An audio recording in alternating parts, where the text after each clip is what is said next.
Hello students, अपन बात करते हैं आज गैमेटोजेनेसिस, स्पर्मेटोजेनेसिस। तो गैमेटोजेनेसिस के अंदर गैमेट्स का फॉर्मेशन होता है। तो अपन बात कर रहे हैं स्पर्मेटोजेनेसिस यानी कि स्पर्म का फॉर्मेशन। स्पर्म एक टाइप का हैप्लॉइड गैमेट्स होता है, सेल्स होती है जिसके अंदर सिर्फ न्यूक्लियस प्रेजेंट होता है। ठीक है, न्यूक्लियस के अंदर डीएनए प्रेजेंट होता है जिसमें आनुवांशिक इंफॉर्मेशन होती है मेल ऑर्गेनिज्म की।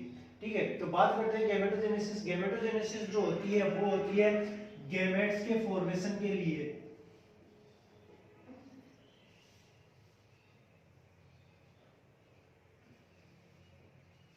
गैमेट फॉर्मेशन के लिए जिसमें मेल और फीमेल अलग अलग होते हैं। मेल गैमेटोजेनेसिस अलग होता है और फीमेल गैमेटोजेनेसिस अलग होता है।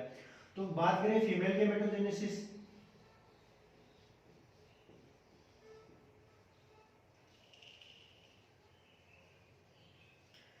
फीमेल गैमेटोजेनेसिस ओवरीज के अंदर कंप्लीट होती है, जबकि मेल गैमेटोजेनेसिस टेस्टिस के अंदर कंप्लीट होता है।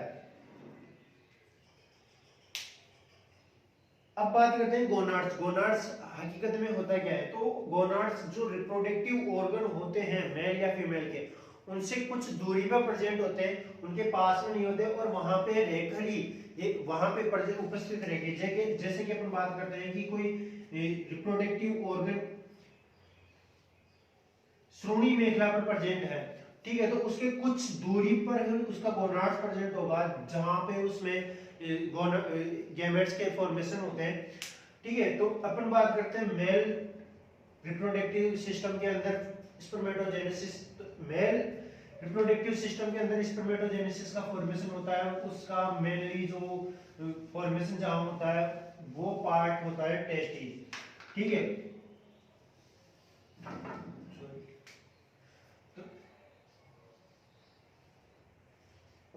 टेस्टिस के अंदर स्पर्मेटोजेनेसिस होता है। अब टेस्टिस हकीकत में होता क्या है?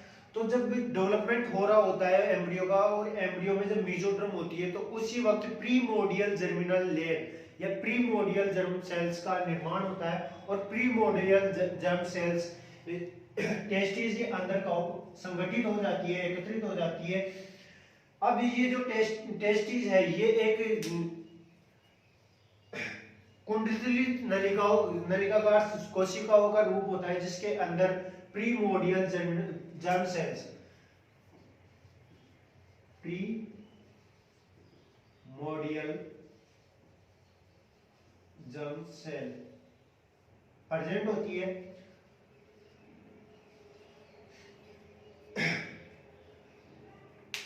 अनेक कुंडलित जो ये कहां प्रेजेंट होती है? टेस्टिस के अंदर। टेस्टिस में अनेक कुंडलित नलिकाकार कोशिकाओं का समूह के रूप में बना होता है जिनको रेता नलिकाएं या सेमिनिफेरस ट्यूब्यूल्स कहते हैं। Seminiferous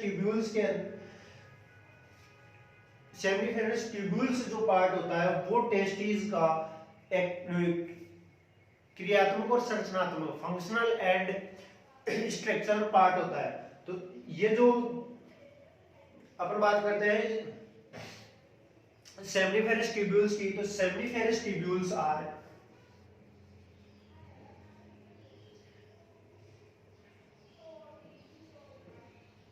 seminiferous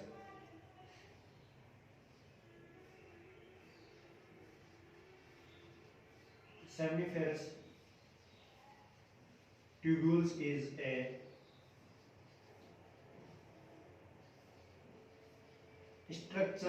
structural and functional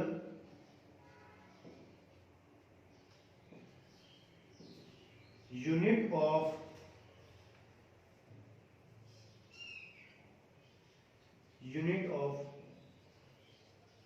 testis. यानी कि जो सेमिनिफेरस ट्यूब्यूल्स जो रेता कोशिका है वो स्ट्रक्चरल एंड फंक्शनल यूनिट होती है किसकी? टेस्टिस की, जिसके अंदर इन कोशिकाओं ये कोशिकाएं एपिडर्मिस के द्वारा कवरित रहती है। तो ये जो लेयर पाई जाती है वो किसकी है? एपिडर्मिस की। एपिडर्मिस से कवर्ड रहती है। कशेरुकी प्राणियों के अंदर जो सेमिनिफेरस ट्यूब्यूल्स होती है इनके बीच के अंदर कनेक्टिव टिश्यू के द्वारा यह जुड़ी हुई होती है, एकत्रित रहती है एक जगह। इनके बीच में सर्टोली को कुछ काय कोशिकाएं जिन्हें सर्टोली सेल्स कहते हैं। इन सेमिनिफेरस ट्यूब्यूल्स के बीच में सर्टोली सेल्स पाई जाती है। ये सर्टोली सेल्स, ये देखो यहाँ पे जो स्तंभाकार होती है, इन सेल्स का जो मेन वर्क होता है वो ये होता है कि ये सर्टोली सेल्स डेवलप हो रहे हैं स्पर्म को फूड अवेलेबल करवाते हैं, फूड अवेलेबल करवाते हैं इनको। ठीक है, अब बात करते हैं आगे अपन जो सोमेटिक सेल्स होती है।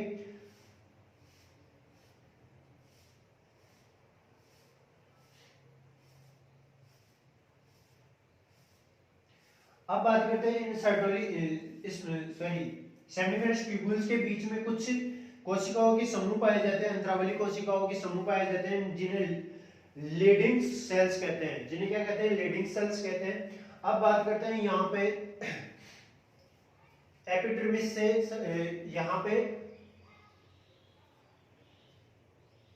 Primordial germinal layer. ठीक है, primordial germinal layer primordial germinal cells जो डेवलप करके किस में कन्वर्ट होती है? स्पर्मेटोगोनिया के अंदर, स्पर्मेटोगोनिया में, यानी कि डेवलपमेंट के दौरान ये डिवीजन करती है और डिवीजन से स्पर्मेटोगोनिया का फॉर्मेशन होता है।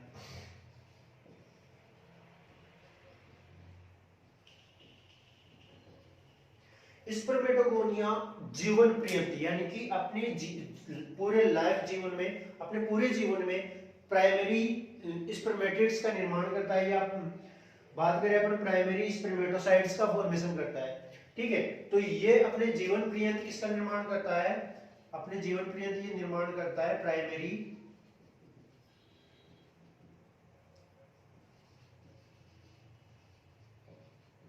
स्पर्मेटोसाइट्स। तो अब देखो, अपन बात कर रहे थे प्रीमोडियल जर्मिनल सेल्स। तो टेस्टिस के अंदर जो सेमिनिफेरस ट्यूब्यूल्स होती है उसके अंदर प्रीमोडियल जर्मिनल सेल्स पाई जाती है। ये प्रीमोडियल जर्मिनल सेल्स डेवलप्ड होकर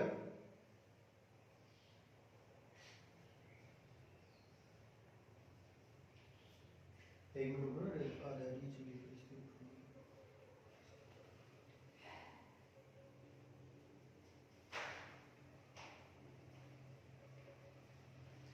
वन मिनट।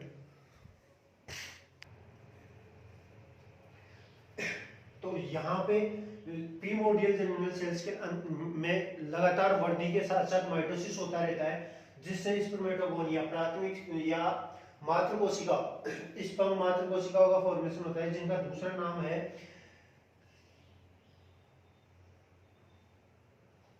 शुक्राणु मातृ कोशिका या स्पर्मेटोगोनिया, इनको कहते हैं। तो इसका जो हिंदी अर्थ होता है वो कहलाता है शुक्राणु मातृ कोशिका है। ठीक है, तो प्रीमोडियल जर्मिनल सेल्स जो होती है इनके अंदर लगातार वृद्धि होती रहती है, और वृद्धि के कारण ये लगातार माइटोसिस करते रहते हैं। माइटोसिस के दौरान स्पर्मेटोगोनिया का फॉर्मेशन होता है। फिर स्पर्मेटोगोनिया भी अपने जीवन पर्यंत किसका फॉर्मेशन करता है? प्राइमरी स्पर्मेटोसाइट्स का फॉर्मेशन करता है। प्राइमरी स्पर्मेटोसाइट्स के अंदर भी दो प्रकार के डिवीजन होते हैं। जो पहला जो होता है वो अर्धसूत्री विभाजन होता है, मियोसिस होता है। मियोसिस के अंदर यहाँ तक ये सेल्स कैसी होती है? डिप्लॉयड होती है, 2n होती है। फिर जैसे इसमें मियोसिस होता है ये सिंगल एन हो जाती है, और सिंगल एन में वापस इसमें समसूत्री विभाजन होता है, जिससे ये दो सेल्स में डेवलप्ड हो जाती है। ठीक है, तो अब बात करते हैं कि किस प्रकार से इसके अंदर स्पर्मेटोसाइट्स की फॉर्मेशन चलती है। ठीक है, तो अब बात करते हैं यहाँ पे प्राइमरी स्पर्मेटोसाइट से डेवलप्ड होकर सेकेंडरी स्पर्मेटोसाइट्स का फॉर्मेशन होता है। सेकेंडरी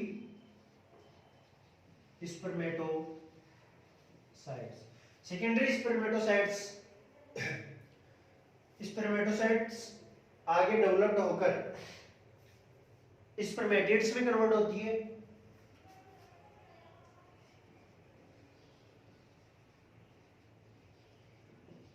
और स्पर्मेटिड्स डेवलप होके किस में कन्वर्ट हो जाता है, स्पर्म में। अब स्पर्मेटिड्स जो है ये पूर्ण रूप से स्पर्म ही होता है, लेकिन इसको स्पर्मेटिड्स इसलिए कहते हैं क्योंकि इसका आकार गोल होता है, ठीक है। अब ये वर्दी करके क्या होता है, एक टेल स्ट्रक्चर इसमें बनती है और आगे का ये नुकीला पार्ट बनता है जिससे ये मूवमेंटेबल, यहाँ पे ये सिर्फ स्थायी होता है, क्रियाशील नहीं होता, गतिशील नहीं होता। गतिशील स्पर्म में बदलने के लिए इसमें डेवलपमेंट होता है, उसके बाद में इसको स्पर्म कहा जाता है, ठीक है। अब जो प्रोसेस होती है वो देखते हैं अपन कि किस प्रकार से इसके अंदर अपना स्पर्मेटोजेनेसिस प्रोसेस होती है।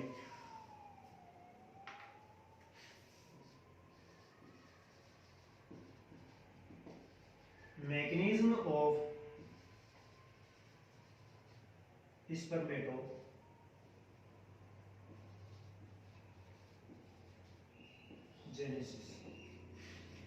स्पर्मेटोजेनेसिस को देखने की समझने के लिए सबसे पहले इसमें होता है स्पर्मेटिड्स का फॉर्मेशन। किसका, स्पर्मेटिड्स का formation. Formation of first step है formation of spermatids.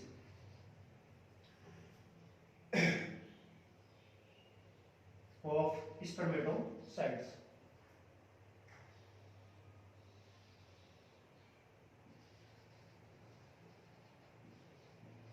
स्पर्मेटोसिस, स्पर्मेटोसाइटोसिस।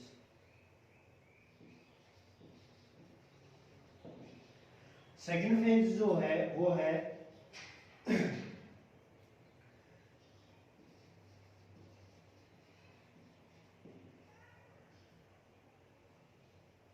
Spermiogenesis,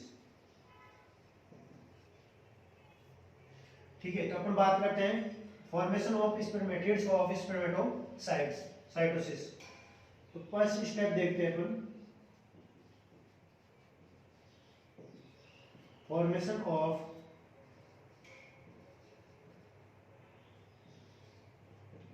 spermatids of स्पर्मेटोसाइटोसिस।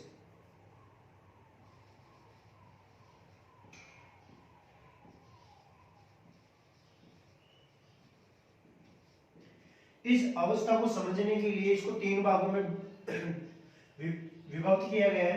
तो सबसे पहले जो इसकी फेज है वो है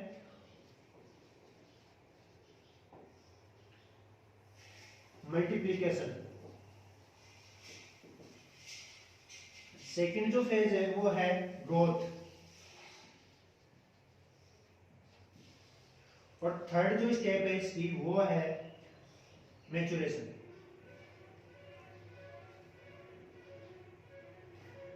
फेज।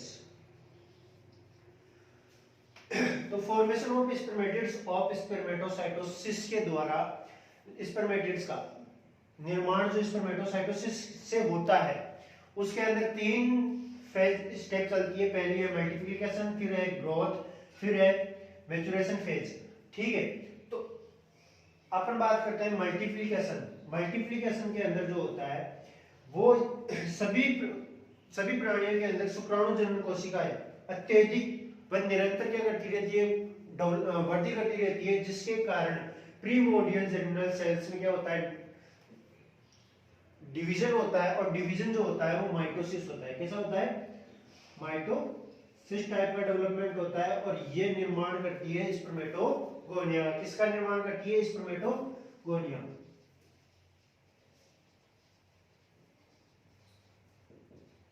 स्पर्मेटोगोनिया का निर्माण होता है जिसमें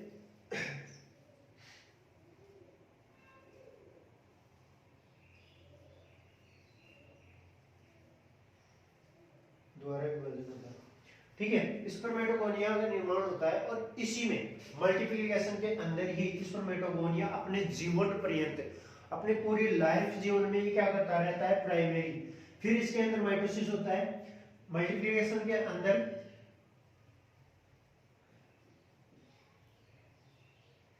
ऐसे समझो इसको, जो सेमनीफेरस ट्यूब्यूल्स है, ये सेमनीफेरस ट्यूब्यूल्स है, इसके अंदर क्या प्रेजेंट होती है,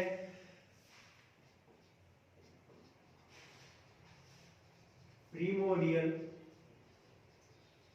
जर्म सेल। ठीक है, यहां से इसमें माइटोसिस होता है, मल्टीप्लिकेशन में, यानी कि कोशिकाओं की संख्या बढ़ती है। ठीक है, तो मल्टीप्लिकेशन के अंदर प्रीमोर्डियल जर्म सेल से स्पर्मेटोगोनिया का निर्माण होता है माइटोसिस के द्वारा। माइटोसिस के द्वारा स्पर्मेटोगोनिया का निर्माण होता है। अब स्पर्मेटोगोनिया से फिर माइटोसिस होता है और प्राइमरी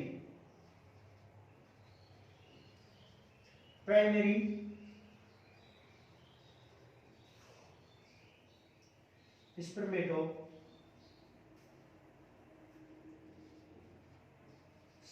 का निर्माण होता है। ठीक है, प्राइमरी स्पर्मेटोसाइट्स या स्पर्मेटोगोनियम कहलाता है।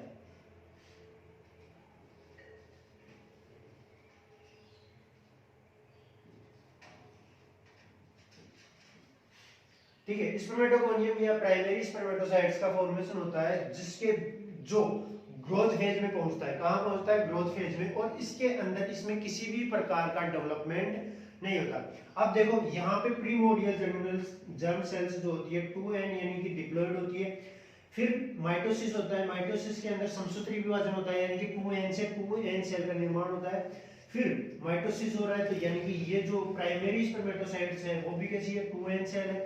अब यहां से देखना ग्रोथ के अंदर क्या होता है, ये सेल्स डेवलप करती वृद्धि करती है और अपने आकार में वृद्धि करती है। ठीक है, आकार में जब ये अपने आकार से दोगुना हो जाती है यानी कि डबल हो जाती है, तब इसमें दो डिवीजन होते हैं। जो पहला डिवीजन होता है वो मियोसिस होता है। तो ये सबसे पहले किसमें कौन सा डिवीजन करेगी? मियोसिस। और मियोसिस से जो सेल्स का फॉर्मेशन करेगी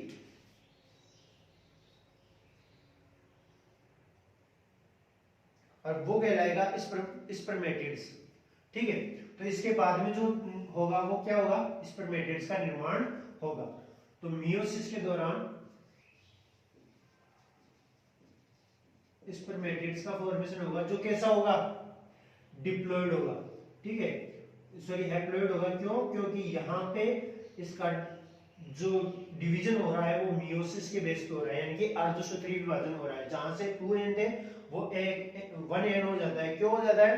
क्योंकि यहाँ पे मियोसिस होता है। और ये मियोसिस होने का जो मेन रीजन ये है कि ये स्पर्मेटिड्स 2n इसलिए होते हैं कि जब भी फर्टिलाइजेशन होता है तो फीमेल गैमेट्स के साथ जब ये आपस में मिलेंगे तो ये n और वहां फीमेल का एन मेल का क्या हो जाएगा? ये वापस डिप्लॉइड हो जाएंगे और इनकी गुणसूत्रों की संख्या वही बनी रहेगी जो इनकी पैतृक या पेरेंटियल सेल्स के अंदर प्रेजेंट थी।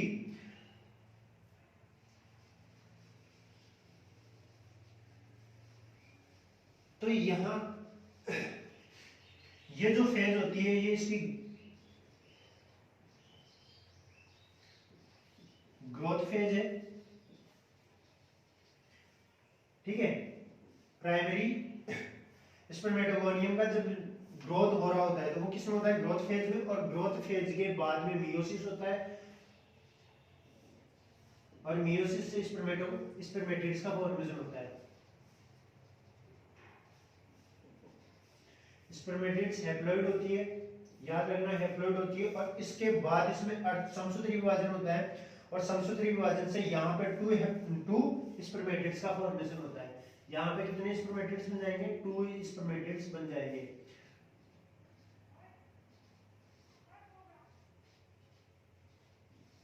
ठीक है, 2 स्पर्मेटिड्स बन चुके हैं।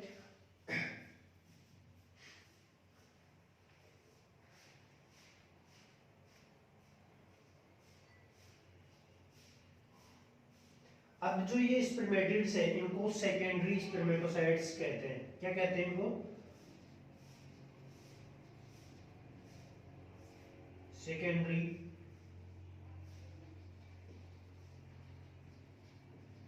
स्पर्मेटोसाइट्स।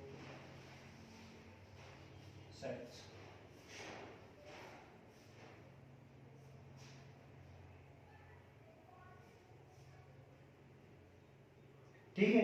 अब यहाँ पे स्पर्मेटिड्स जो होते हैं वो अगतिशील और गोलाकार होते हैं। कैसे होते हैं? अगतिशील और गोलाकार होते हैं।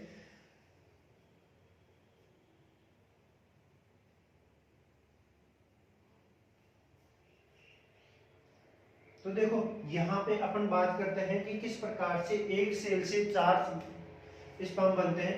तो देखो अपने पास पहले क्या थी? प्रीमोर्डियल जर्म सेल थी। ठीक है, क्या हुआ इसमें? माइटोसिस। माइटोसिस के दौरान कितनी सेल्स बनी अपने पास? 2,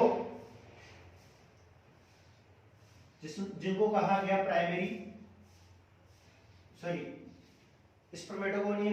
स्पर्मेटोगोनिया से एक स्पर्मेटोगोनिया से कितनी सेल बनी? इनके अंदर भी क्या हुआ? माइटोसिस। और माइटोसिस के दौरान 2 प्राइमरी, एक सेल से 2 प्राइमरी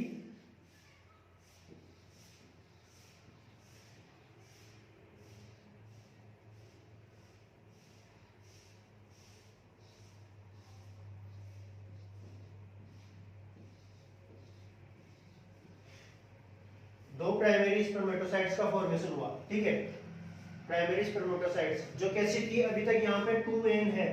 ठीक है, फिर इसमें क्या हुआ? ग्रोथ फेज हुई। ठीक है, तो एक सेल, सिर्फ एक सेल, यहाँ पे ये सेल और यहाँ पे ये सेल डेवलप कर रही है और अपने आकार में क्या कर रही है? वृद्धि कर रही है। फिर इनमें हुआ माइटोसिस और मियोसिस। मियोसिस के दौरान इनमें क्या हुआ?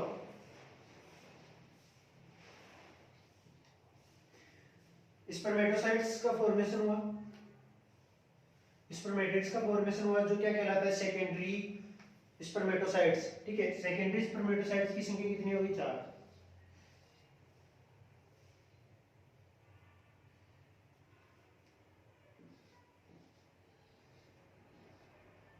ये क्या कहलाया अपना? Secondary spermatocytes. अब ये सेकेंडरी स्पर्मेटोसाइट्स की संख्या कितनी होगी? 4। अब इन 4 से कितने स्पर्म बनेंगे? 8। ठीक है, कैसे? क्योंकि ये कैसा है अपना स्पर्मेटोसाइट्स? कैसा है? हैप्लॉइड। अब हैप्लॉइड में क्या हो रहा है यहाँ पे?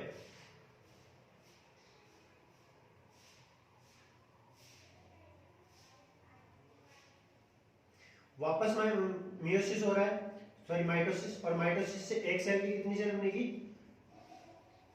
2।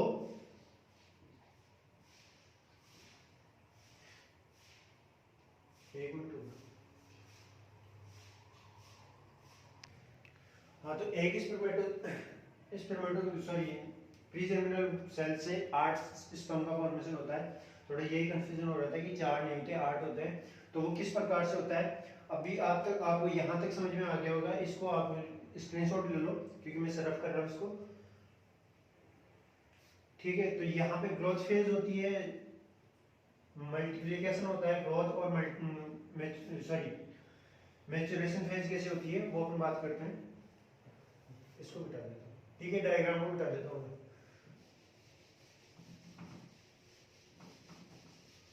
यहाँ पे अच्छे से समझ में आएगा।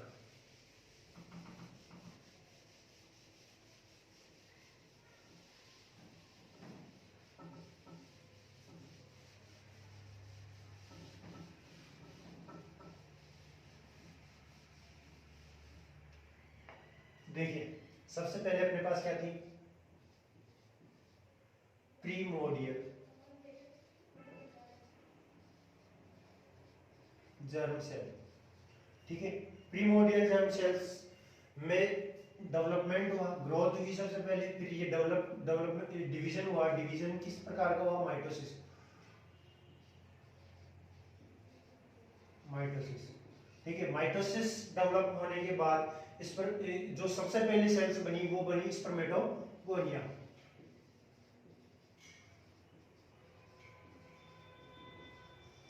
स्पर्मेटोगोनिया फिर से माइटोसिस शो करती है और बनाती है प्राइमरी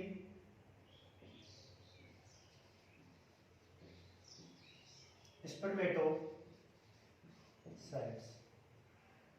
यहां तक तो क्या था इसका मल्टीप्लिकेशन।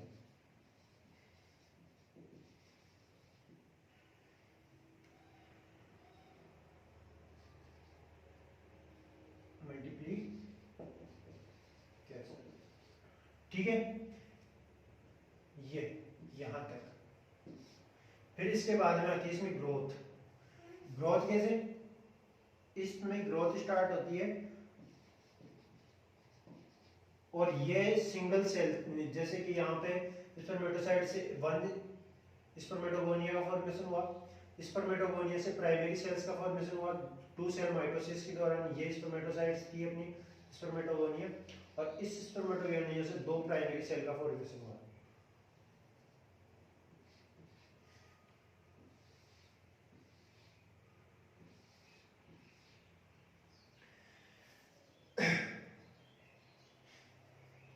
या अपन ऐसे कह सकते हैं कि प्री जर्मिनल सेल्स के अंदर सिंगल सेल थी, माइटोसिस हुआ, टू सेल का फॉर्मेशन हुआ। ठीक है, यहां से फोर प्राइमरी स्पर्मेटोसाइट का फॉर्मेशन हुआ, क्योंकि एक सेल से दो सेल बनती है, अपने जानते हैं।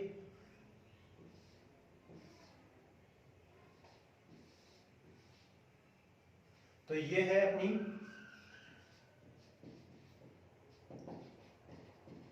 Primary spermatocytes. रब करके अच्छे से समझाता हूँ, सामने लिखता भी समझना। सबसे पहले अपनी ये सेल है जो कि सी डिप्लॉयड है, 2n। ये कहलाती है प्रीमोडियल जर्म, प्रीमोडियल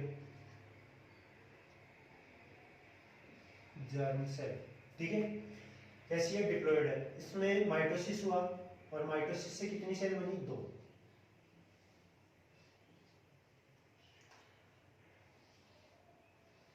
ये भी कैसी है? डिप्लॉयड, और ये भी डिप्लॉयड। ये है स्पर्मेटोगोनिया। ठीक है, डिप्लॉयड है। यहां से फिर इसमें क्या हुआ? डेवलप, टू सेल का फॉर्मेशन हुआ।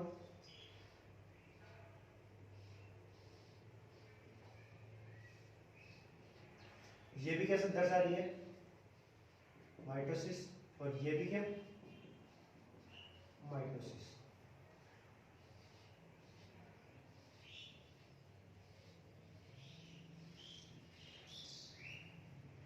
ये है प्राइमरी स्पर्मेटोसाइट्स।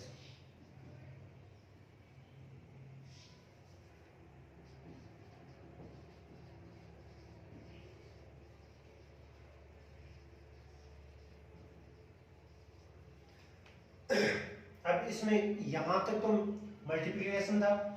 मल्टीप्लिकेशन के बाद में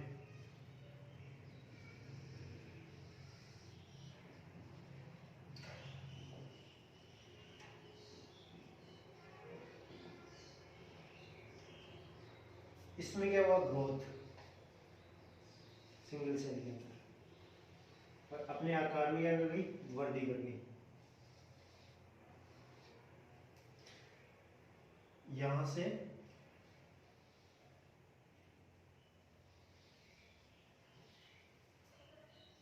और इसमें हुआ फिर मियोसिस।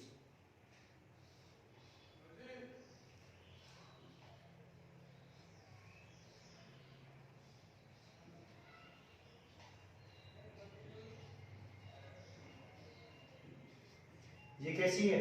डिप्लॉयड। मियोसिस के कारण ये कैसे हो जाएगी? हैप्लॉयड। और कितनी सेल बन जाएगी अपने पास? चार सेल।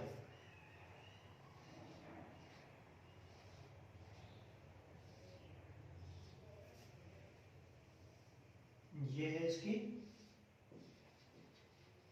ग्रोथ। फिर इसमें मैच्योरेशन, ये मैच्योरेशन हो गया ग्रोथ के दौरान। अब यहां से इसमें मियोसिस हुआ और मियोसिस से ये होती है मैच्योरेशन। मैच्योरेशन में सबसे पहले होता है मियोसिस, जिसके दौरान हैप्लॉइड सेल बनती है, और फिर इसी मैच्योरेशन में इनमें एक बार और डिवीजन होता है और वो होता है माइटोसिस। तो आगे जो होगा जो होगा माइटोसिस।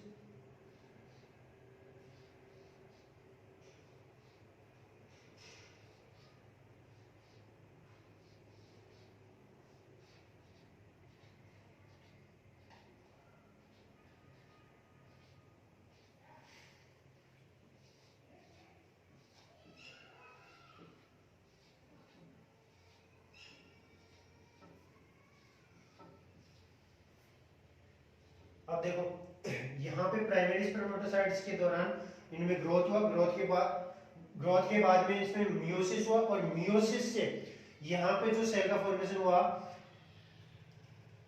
वो है सेकेंडरी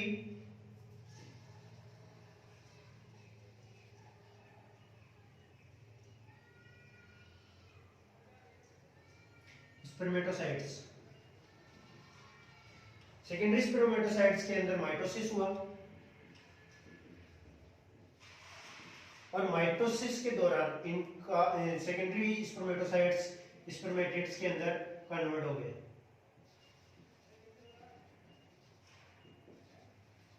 ये स्पर्मेटिड्स आगे चलकर स्पर्मेटोजेनेसिस शो करते हैं। क्या करते हैं? ये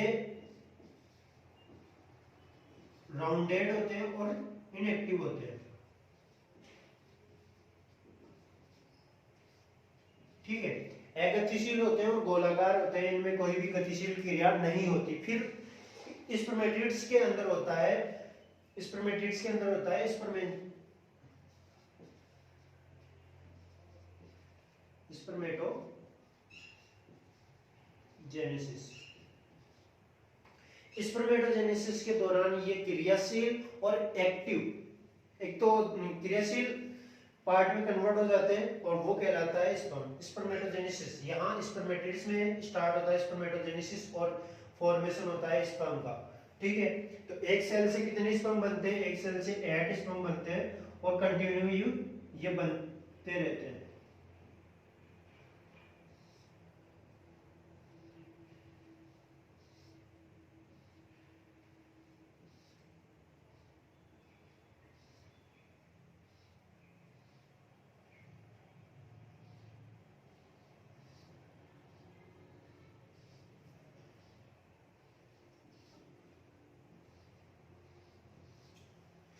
इस प्रकार से ये स्पर्म बनते हैं। अब इसका जो अपन आरेख देखते हैं कि किस प्रकार इसमें गुणन अवस्था होती है, वो इसी प्रकार से होती है। यहाँ पे मल्टीप्लिकेशन स्पर्मेटोसाइट्स का जो होता है मल्टीप्लिकेशन, यानी कि यहाँ पे मियोसिस के दौरान सेकेंडरी स्पर्मेटोसाइट का फॉर्मेशन होता है, फिर वहां से स्पर्मेटिड्स का निर्माण होता है, और स्पर्मेटिड से स्पर्मेटोजेनेसिस के दौरान स्पर्म का फॉर्मेशन होता है। इस प्रकार से यहाँ पे स्पर्मेटोजेनेसिस की प्रोसेस होती है, जिसके अंदर किस प्रकार से कोशिकाएं अपनी पूर्व अवस्था से पश्चिम अवस्था के अंदर या इनकी प्रोफेज मेटाफेज अवस्थाएं चलती है, वो अपन नेक्स्ट क्लास के अंदर स्टडी करेंगे। ठीक है, इससे पहले अपन ये समझ लें कि जो भी इसके अंदर प्रोसेस होती है उसको समझने के लिए किस प्रकार से अपन इनका आरेख तैयार कर सकते हैं, वो देखो एक बार। ये तो हो गया इनका कि किस प्रकार से कितने स्पर्म का निर्माण होता है। अब देखते हैं इनका आरेख, यानी कि इनकी जो प्रवस्थाएं है किसकी, स्पर्मेटोसाइट्स या स्पर्मेटिड्स की। ठीक है, स्पर्मेटोजेनेसिस सेकंड फेज होती है किसकी, स्पर्मेटोजेनेसिस की सेकंड फेज क्या है, स्पर्मेटोजेनेसिस। ठीक है, इससे पहले जो स्पर्मेटिड्स का फॉर्मेशन होता है उसके अंदर जो फेज रहती है मल्टीप्लिकेशन, ग्रोथ और मैच्योरेशन फेज, इसका आरेख जो बनता है वो किस प्रकार से बनता है वो देख लो एक बार।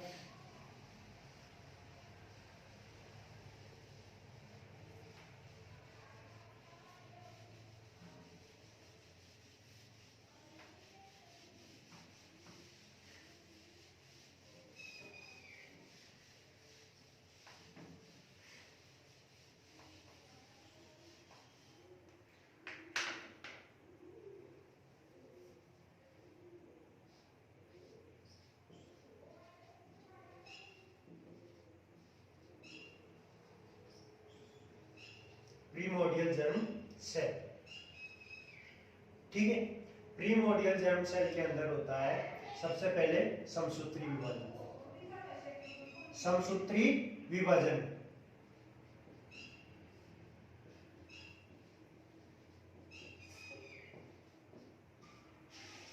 समसूत्री विभाजन के दौरान इसमें सबसे पहले बनता है स्पर्मेटोगोनिया। क्या बनता है?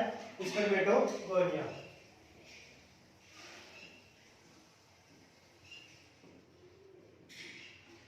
स्पर्मेटोगोनिया का जो निर्माण होता है वो कहलाता है, वो भी किसके दौरान होता है? समसूत्री विभाजन के दौरान। और ये होता है डिप्लॉइड 2n। क्यों होता है? क्योंकि इसके अंदर माइटोसिस समसूत्री विभाजन होता है। अगर अर्धसूत्री विभाजन होता है तो इनकी संख्या, इनका जो गुणसूत्रों की संख्या होती है वो कैसे हो जाती है? आधी हो जाती है। ठीक है, अब स्पर्मेटोगोनिया यहां से जो इसकी स्टेज चलती है वो भी किसमें आती है? मल्टीप्लिकेशन के अंदर ही आती है अभी तक। ठीक है, तो इसके अंदर भी क्या होता है? समसूत्री विभाजन या माइटोसिस होता है। और माइटोसिस के दौरान बनने वाली जो अगली सेल्स होती है वो होती है प्राथमिक या प्राइमरी स्पर्मेटो सेल्स। ठीक है, यहां तक क्लियर?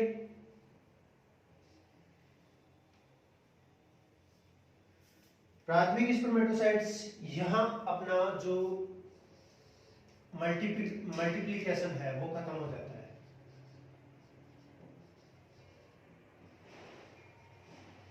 और ये जो होती है वो भी कैसी होती है? डिप्लॉइड होती है।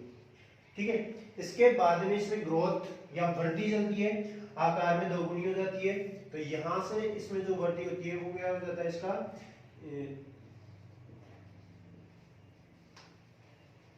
Size double of primary spermatocytes जो कहलाती है अपनी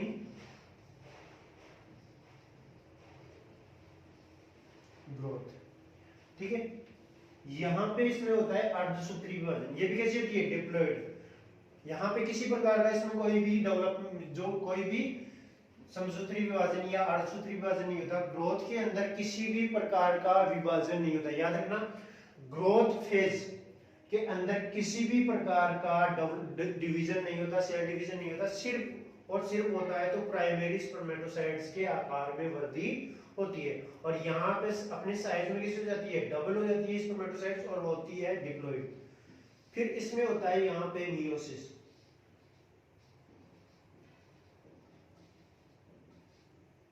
ठीक है, और मियोसिस के दौरान सेल्स का फॉर्मेशन होता है और वो कहलाती है सेकेंडरी स्पर्मेटोसाइट्स। क्लियर यहां तक? अब ये कैसी होगी? हैप्लॉइड होगी। क्यों होगी? क्योंकि यहाँ पे मियोसिस अर्धसूत्री विभाजन हो रहा है, तो ये हो जाएगी हैप्लॉइड। फिर इसमें क्या क्या होता है? माइटोसिस।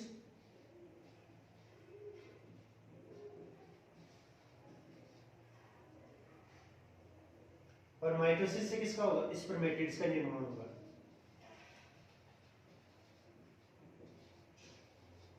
ठीक है, ये है जो ये फेज जो होती है वो कहलाती है अपनी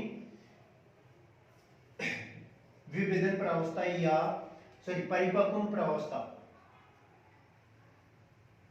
यहां तक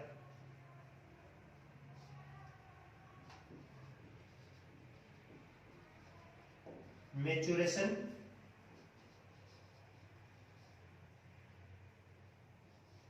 फेज।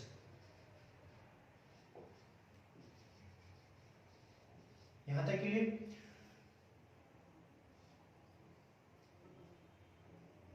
आगे जो होती है ये भी कैसी होती है? डिप्लॉइड होती है स्पर्मेटिड्स भी। अब यहां से होगा जो होगा डिफरेंशिएशन।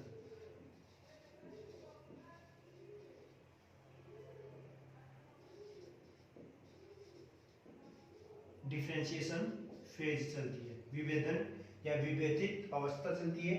विभेदित अवस्था के अंदर स्पर्मेटिड्स का जो होता है, स्पर्मेटिड्स गुणसूत्रों की संख्या में एन गुण या अगुणित होती है, हैप्लॉइड होती है, और स्पर्मेटोजेनेसिस शो करती है। क्या करती है? स्पर्मेटोजेनेसिस शो करती है। स्पर्मेटिड्स के अंदर स्पर्मेटोजेनेसिस प्रोसेस चलती है।